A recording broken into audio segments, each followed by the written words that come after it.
Antarctica, a place so cold, it feels like time itself has frozen. In 2015, I spent 55 days crossing this endless desert to reach the most isolated point on Earth, the pole of inaccessibility.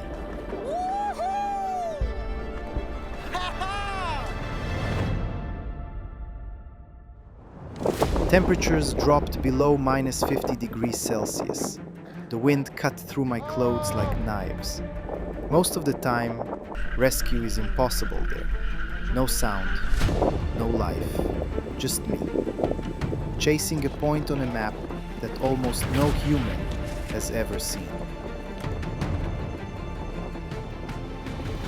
This is what you could see in the middle of Antarctica, but it's only the tip of the iceberg.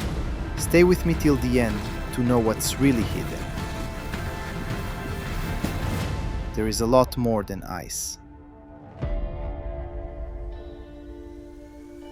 Most people think the hardest part of an expedition is the cold or the distance. But a real challenge begins long before the first step. Months of preparation. Every gram of gear counted.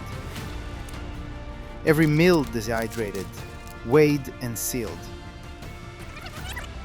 My goal was simple to explain, but almost impossible to reach. The very center of Antarctica. Explorers call it the pole of inaccessibility, the farthest point from any coast. Even the South Pole looks civilized compared to this place. I was alone, pulling more than 100 kilos of equipment across an ocean of ice that never ends. Every direction looked the same.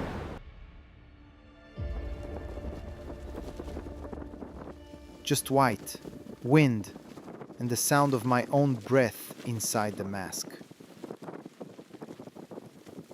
But don't think this white desert is flat.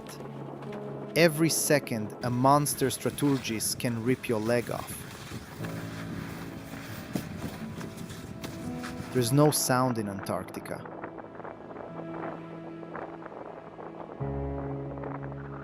Only the wind and your thoughts.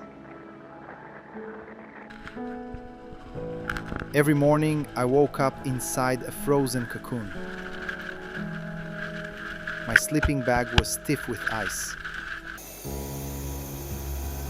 My breath had turned to frost on the tent walls.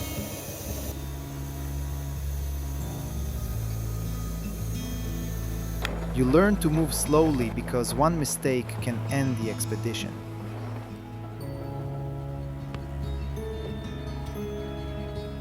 A broken ski. A storm that lasts too long.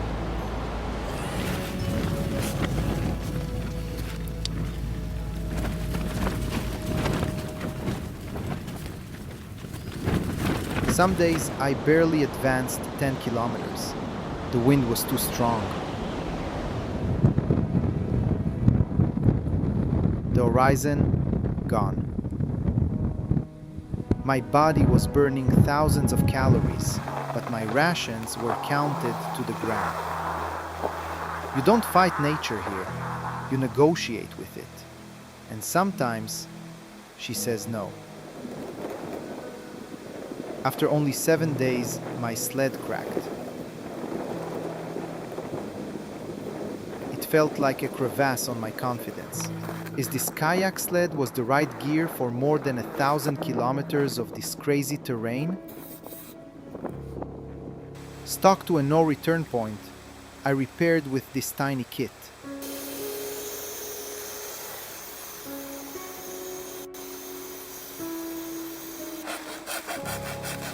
Sun never sets during summer in Antarctica.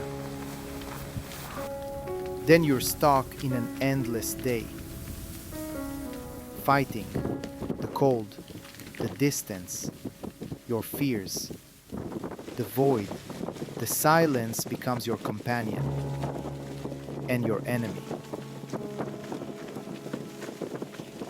But when you finally accept it, Antarctica starts to teach you.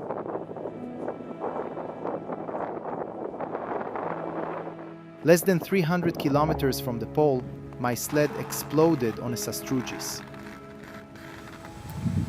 Game over. Out here, escaping would cost hundreds of thousands of dollars, if they can even find a place to land in this chaos.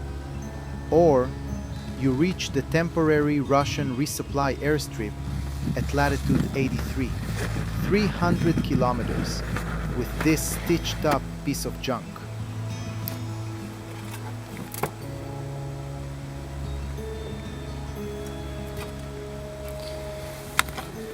Dixie Danskoer, the great polar explorer, agreed to lend me his sled there.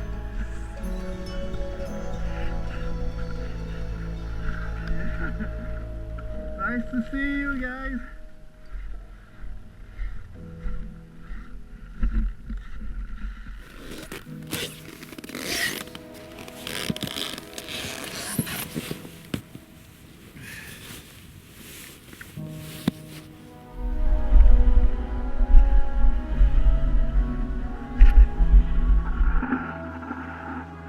A 100 kilometers from the pole.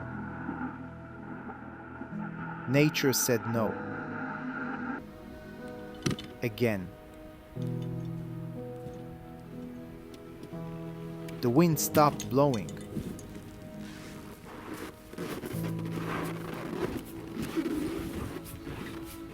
And the silence started pounding.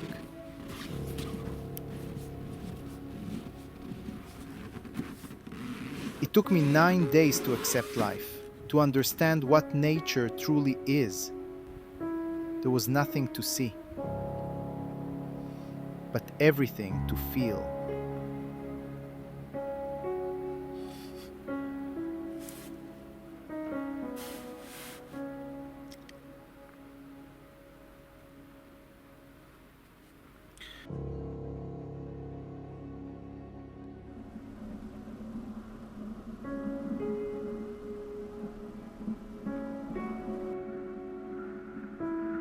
On the 35th day, I finally saw it.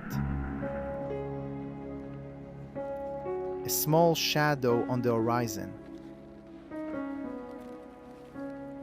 The pole of inaccessibility. Just a few wooden ruins. And a statue of Lenin, frozen in time, staring into nothing. This place is truly fascinating. The last traces of human glory, of exploration itself, are slowly being swallowed by the snow, year after year. Soon, even the bust will vanish beneath the ice. But then, you start to wonder, what lies beneath this sheet of plywood?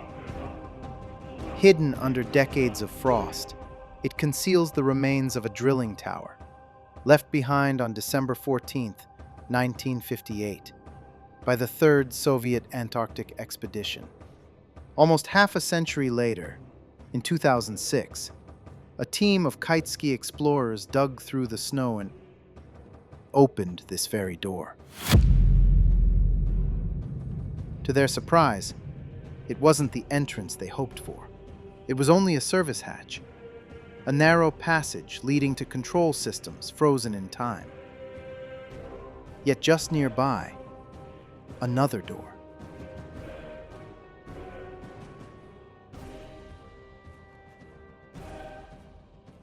Could this be the true entrance to the living quarters that once stood here?